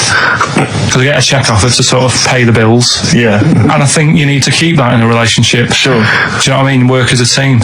Yeah. Yeah, that's not working as a team. Of course it is. Well, no, you share everything. Sharing everything is working as a team, whether you earn most or whether stashing some 35 grand back. It's not like you think that, oh no, if I won the pools, but I give her half, she'll get lazy. She'll just sit around the house doing nought. So she's still got to go to work in a job she hates. Yeah. I'll tell you though, she thinks that'd be the worst thing that could happen if we got a load of money. Because she'd want to go to Egypt. I'd say I'm not going. Why does she want to go to Egypt? I don't, that's what I said. No, why would she? Why does she want to go to Egypt? She wins a lot of money. She said it's meant to be pretty good. So the incredible wonders of the pyramids and the Sphinx and so on, that's not of any interest to you? I've seen it though on the telly and that. I don't want to go all that way just to see it. Exactly. Right. No, exactly. That's pretty. Experience other cultures, other lifestyles, travel broadens the mind. Wow. You don't. No, not really. You've seen enough different ones here, haven't you? Yeah. There's parts of Wiven. Oh, you haven't seen yet. Yeah. Okay. Well, so you don't want to make enough money. You don't want to make a lot of money because you're worried that Suzanne might want to go to Egypt. And then No, and that's going to tear you apart. I don't want to tell her that I'm making a lot of money. I can still tuck it away. Right. And what will you do with it? When you turn up in a big converted limo, go come on, we're going to a bingo. Where'd you get the car from? Never thee mind. Right? Well, won't you be suspicious? When you've got a pet chimp, you know what I mean? What are you? I mean, yeah. What would you spend it on? Is there nothing that you want for? No, I've never. No, there's now at the moment. Honestly, it's. I'm quite happy. Do you know what I mean? I don't ask for much. But you're not happy. You're always whinging and moaning. Always whinging. Clearly, there's something wrong. What if someone gave you? Okay, right. Let's be serious. We're not talking about billions, right? But if someone gave you a cash injection, just a one-off cash payment of £250,000, okay, what would you do with it? I mean, that's too easy because that should obviously be a house. That should be the best house you can find in London. I probably want to go and see a tornado. Right, that's on your list. Okay. In many ways he's so sweet, but I want to shake him. Can I just point out to you, Carl, I don't know if you know this, but if you get caught in a tornado, you do not whisk off into the magical land of Oz and land somewhere nice. Yeah, and crush a witch. Still in your rocking chair. Yeah, it doesn't happen. It's quite dangerous. But you'd go into a tornado, number one, fair enough. Number two, what brochure is that in? That one. It's Texas, isn't it? Okay. Oh. Number two. Texas. So he's got tornado number one. What is that in? Number it's two. Texas, isn't it? It's Kansas, I think, mainly. Well, I noticed someone's emailed here a link for, can you believe you luck, Carl? Monkeys for sale. Now, I don't endorse this in any way, but here you are. Here's a monkey for sale here. Oh, that's terrible. $2,500. It says male, very smart little guy, loves to play and gives kisses, wears diapers and clothes, has been around lots of people and loves them, healthy and loves to eat. Sounds like Ricky. How much is that? Well, it wasn't Carl, because it says loves to be around people. Yeah. There's a gibbon there. A gibbon for... Too pricey though. It's like that Donald McIntyre programme he did, that Cheapest Chimps programme. He didn't do Cheapest Chimps. He didn't do a programme called Cheapest Chimps. Saying that, but... Well, he didn't. There's at no point did Donald McIntyre do a programme called... Play a record a minute. Play a record. Oh. Cracking tune. If you're down in Texas, chasing your tornado, this would be on your stereo, surely. Surely, if you're in Alabama, it'd be in... But he doesn't go to Alabama. It's Texas, that's where the tornadoes are. Do you not listen to what he says? Kansas. It's Kansas. Lydia Skinner, of course, Sweet Home Alabama. Always worth a play, I think maybe once a month. Yeah. Brilliant. Carl, we're talking about having kids and stuff. I've always been quite thankful that Ricky's never wanted to have kids because I just think he would set the worst example for a child that he possibly could do. Just in conversation the other day, just happened to mention that he's taken to eating in the bath. Yeah, well, let me explain something. Right. I've got busy schedules. Yeah. I get up, I meet Steve at a certain time, and I go, I've got to go at 3:30 today, Steve. I'm working out at 4. I work out 4 till 5. I have to have something to eat before I go out, and I often meet Johnny for a beer at 6 or something, or go somewhere. So I thought, oh God. If I go around and have a bath straight after, then I have something to eat. I go, well, I've got... sometimes there's chicken legs, right, and they're greasy. So one day I thought, hold on, I'll go to the bath with the chicken legs. I'll eat them in the bath, and it's brilliant. So I'm sitting in the bath. I eat the chicken leg. It's really greasy, right? I just throw it in the bin. Just go under the water. Come up. I'm clean. I've eaten. I'm clean. I get dressed. I go out and meet Johnny. I've lined my stomach, and the good thing about that is that when I come home after 3 beers and I've eaten the chicken, I go, there's only bread left. I just wipe it round the bath. I got a bread and dripping sandwich. That's not true, that bit. But I do eat in the bath. I mean, the second week of doing it, I was just eating in the bath. I think I was in chicken legs again. I'm eating in the bath. Jane walked past, just looked in at me, and she went, Christ, Caligula. Well, just me, a fat Roman emperor eating. Caligula, to be honest, is just too cool and impressive. Not Caligula, old man Steptoe. Have you seen the one where he's in the bath eating pickled onions? No. He sat in the bath. He literally sat in the bath eating some pickled onions. Some of them slip under the water. He fishes them out, put them back in the jar. I'd never do that. No, you'd eat them.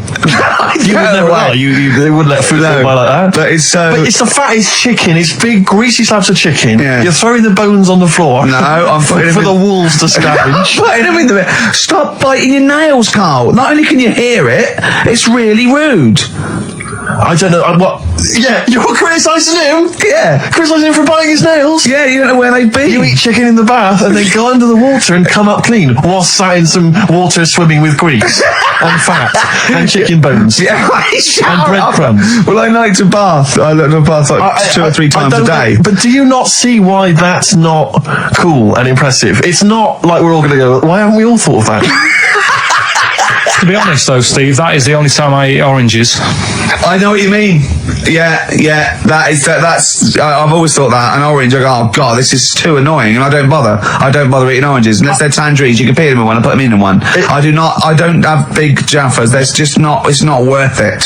What is wrong with you? Firstly, have you ever thought about cutting an orange into 4 quarters with a knife? Waste. What do you mean a waste? More washing up. Yeah, right. So this is what this is why you can't sleep at night, because you're thinking, I got to run a bath and have an orange. I haven't got time. I'd like an orange now. I need the vitamin C, but I got to run a bath for it. At least have a shower. I'm going to be in there with another man. Oh, it's dear. like the two of you are just you are like children. You're infants. Your mentality is ludicrous, and you're embarrassing us in front of our special guests. Oh yeah. I can't believe it. Now, of course, last week we've had tattoo here. We've had a number of letters, Rick. I'm just reading them now. Saying last week, loved your interview with Chris Martin from Coldplay. Yeah. Genius. Another one here. Great insight into the man who wrote Yellow and Clocks. Yeah. Fascinating. Steve Merchant's interview with Chris Martin was amazing. He showed his own TV show. Yeah. Just some of the letters we've received, Rick. Yeah. So this week, we're very lucky to have with us Russian pop act Tattoo. Round of applause for them. Lovely to have them here. Tattoo. Now then, of course, there's been much controversy that your kind of lesbian shtick is just something to try and whip up some press attention. We are proper lesbians. We love fanny more than cock.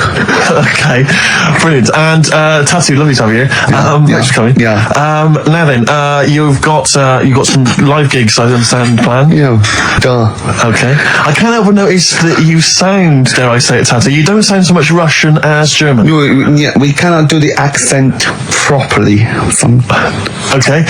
And Tattoo, it's a joy to have you. Thanks for coming down. Yes. And finally, your lesbians would, for instance, either myself or Carl be able to convert you from your lesbian ways? We like the muff so much that the knob is no good for us. All right, well, thanks very much, Tattoo. Yeah, thanks, Tattoo. Thanks very much. Cheers. Yeah.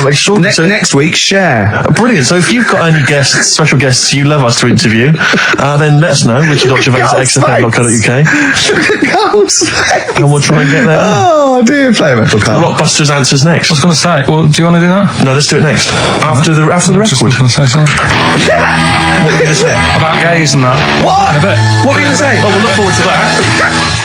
Martina Topley Bird. Need one on XFM 104.9. Right, there goes the girls from Tattoo. See you later. Well Thanks, done. girls. Cheers. Right. A couple of listeners Carl, what were you saying before we cut you off? Yeah, it's just like you had the girls in and that, and it reminded me. I was talking to Steve in a week. Yeah. I think it's when people were talking about going out string fellas and that. Yeah. I was talking about seeing naked people. Yes, I asked him. I said, when he used to watch, say, he accidentally flipped onto BBC Two and some ballet was on, would his eye ever been drawn to maybe the gentleman's lower regions rather than the ladies? The gentleman's package. Yeah. Would your eyes ever be accidentally drawn to that, and you couldn't resist it? And you said yes. Yeah, because I don't think I'm. Oh dear. Oh, go on. I mean, fair enough. All right. I'm always looking at the beautiful ladies, but fair enough. Yeah. No, go on. But. Right. Have you ever looked at Wayne Sleep's testicles? I went out. Have you ever looked at Wayne Sleep's penis and testicles? I went out on a night out, right? And it was it got to some point in the night where 2 women and 2 fellas got on stage. Right. started stripping off. Yes. Just what, members of the audience? No, I think they were like part of the act, right? Right. And What was this, panto? the fellas had like their undies on, and the girls just had their knickers on. Yeah. Right. And Sounds pretty erotic at the moment. Go on. and at the same time, they all whipped their pants off. Yes. Right. It was Bucks Fizz, wasn't it? The adult show. Now I said to Steve at that point. Sorry, I wasn't there. He said this to me later. yeah. I said, well, you have a quick glance at the fellas, and then the annoying thing was, I thought, right, now I'll have a look at the women, and it was too late. They put the knickers on. How long were you looking at the fellas? Not that long, but Why were you looking at them first? It's human nature, isn't it? Why? I don't know, but I'm sure you would have done the same thing. You just sort of think, well, how are they shaping up? So they weren't shaping up at all. Test. So who had the biggest knob? Which one of the blokes had the biggest knob? No, it's like, normal. But this is a whole new side of you. This is a whole other area. So you look at ballet dancers, you look at the gentlemen's. No, I don't. package. I just was, when he said this, it reminded me of this night when I was walking home thinking, didn't get a look. Because I was messing Where up. was this? What event was this where people are stripping off? Carl, I tell you what, you are the most interesting man I've ever met. But are you comfortable being nude and that? We've done this. Well, I don't know what this is. We did this last week about are you comfortable being nude? No, I know, I was talking you're about probably that. most comfortable being nude. It's just probably not in public. Well, Ricky's only really comfortable nude when he's eating. yeah. There's nothing to get, Yeah, you can just wipe spilt on yourself it. down. Yeah, you just sit in the bath. Yeah. No, but I talked about that, and then when I went home, I was talking to Suzanne about it, and she said, "What's all that about? You don't like being nude, right?" And I said, "Well, it's not." It's like I'm part of an Alan Bennett play. It's just, I love the way you talk. Remember once, right? I don't know if I should talk about this really, but Well, that means you should, so go on. Go on. oh yeah, right. We went to Tenerife, right, 1 year, and I was still living in I'm Manchester. scared now. Yeah, I don't know what's I'm actually scared. I'm thinking about Suzanne, but she's. Well, I don't want to know anything about Suzanne, to be on, no, honest. but If come on, it's- It go on. involves me more. Let's hear the story. But I'm just explaining to you that I don't like being nude. Yeah. So you're in Tenerife. In Tenerife, right? Didn't have much money. Stayed in this apartment that wasn't that nice, right? Had cockroaches in it and stuff, right? Didn't have much money to go out at night. So we're in this sort of death trap of an apartment, right? Anyway, so when I was younger, right, I had a bit more energy. So He's 30. 80, I know. So, start having it away a bit. It's a joy. Beautiful. It's good, yeah. I mean, it's a way. I love it. Go on. Right, so, doing what I do, right? Yeah. Someone starts banging on the door. So Suzanne Everyone's says, at it. Right, so you mean knocking on the door, right? Okay. knocking on the door, right? So Suzanne said, "You better get it." So I said, "I can't get it now. Can I? I'll have to wait a bit." Right? I can't go to the door. Go on. So the banging's getting louder. Yeah. Someone at the door. Yeah. And she's like, "Hurry up, it must be important." I'm like, "In a minute." So anyway. I don't want to know anymore. No, come on, finish the story. Open the door. It's a fireman. So I just stick my head round, and he's going, "You'll have to get out. The building's on fire." Right? So I'm like, "In a minute." Sorry, you weren't still having sex at this point? No, but Right. still sort of got to wait a minute, or I can't get my pants on. Oh, Carl, I wish I'm so sorry. Right, go on. So So the place is burning down. So it could be a serious big fire going on. I'm sort of waiting. You can hear people sort of screaming and that, panicking. Is that because the door's open and you're nude? The fireman's saying, will you get out, will you get out? I'm saying, in a minute. Right. And Suzanne was saying, you know, think of something that's not sexy. Sure. So I was thinking of people, you know, thinking maybe down in a fire might sort of calm you down. Yeah. But the fireman said, we need a big pole. Yeah. Yeah, Sure, go on. But what I'm saying is that, to me, I wouldn't have wanted to go out and be safe over, do you know what I mean, over being naked. I don't like walking about without on. So what I'm saying is, even if that fire... I love the idea of everyone huddled in there with all the firemen. It just, the camera spans along and there's Carl. Yeah, as a just local news report. naked. With still But would you have gone out with now on? But why do I have to go out with now on? I'll just grab a pair of jeans. All right, but you've just, you know... What? There's a fire, Carl. Yeah, but See, not everyone looks at men's packets. That's only you, remember. Most of the other firemen wouldn't be going, oh, look at him. But what I'm interested in is he's pleased to see us. Carl, how long did it take? And did the thought of dying in a fire help? After a bit, but the fireman sort of had a go at me. Sure. What do you mean? Well, he wasn't happy that I was dawdling. Well, to be fair... But what can you do? Answers on a postcard. To the usual address, XFM, care of Leicester Square. Well, let's just get these right. Let's play a record. Let's have Rockbusters and Monkey News. We don't have time for afterwards. Monkey News. We'll squeeze them in. Wow. Life on Mars by David Bowie on XFM. Right, come on, we're running out of time. Blockbusters, the results in... Sorry, oh, what a giveaway. Oh no, embarrassing. I've given it away. Straight into Monkey News. Go on then. So, yeah, Rockbusters, what were the clues? The clues were, the first one was, they're running out of rice, so they've got problems. That was CC. That was China crisis. Right? Okay, yeah, if they ran out of rice in China, it would be a crisis, fair enough. Second one, the Geordie fella doesn't know what he's being charged for. Right? That was Bill Wyman. Brilliant. Yeah. Brilliant. And the third one, I had 2 bricks to throw at 2 women, and I didn't hit either of them. That was Mr. I let him up. Those were all right, those. That's extraordinary. The winner, Gina. I think Gina Ferry. Well done, Gina. And the reason I gave it to Gina is because she's included, and this is a wonderful segue, some monkey fact information of her own. She says, apparently, that the group Chumbawamba got their name from one of those monkeys in a room with a typewriter experiments.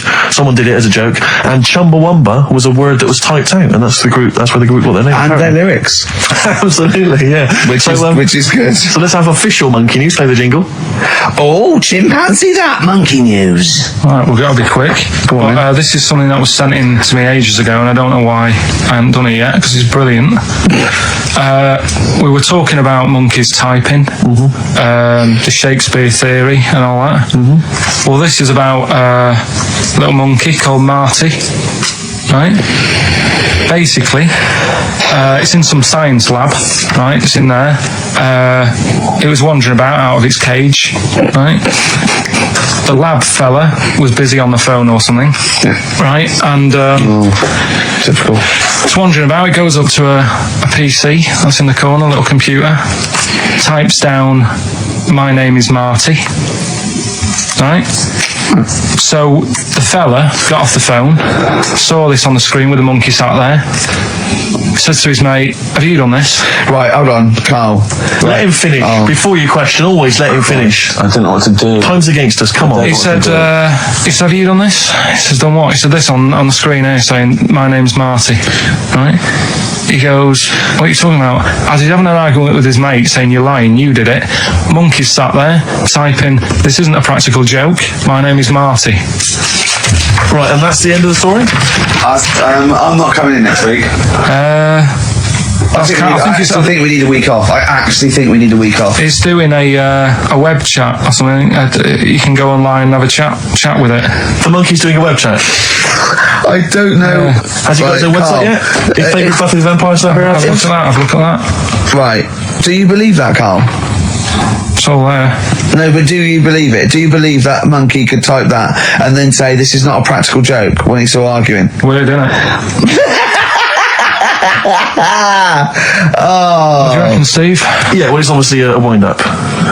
It's a joke. It's not even. You haven't even got some of the facts wrong. It's just a wind-up. Have you noticed the date? It's April the 1st. It is April the 1st. You are joking. That it was sent.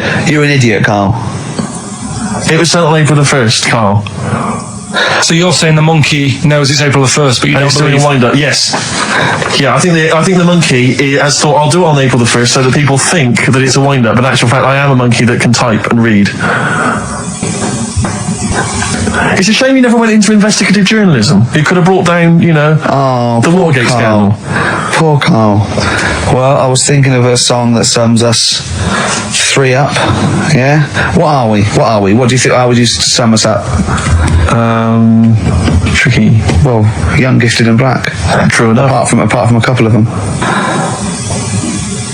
Yeah, we're not gifted. No.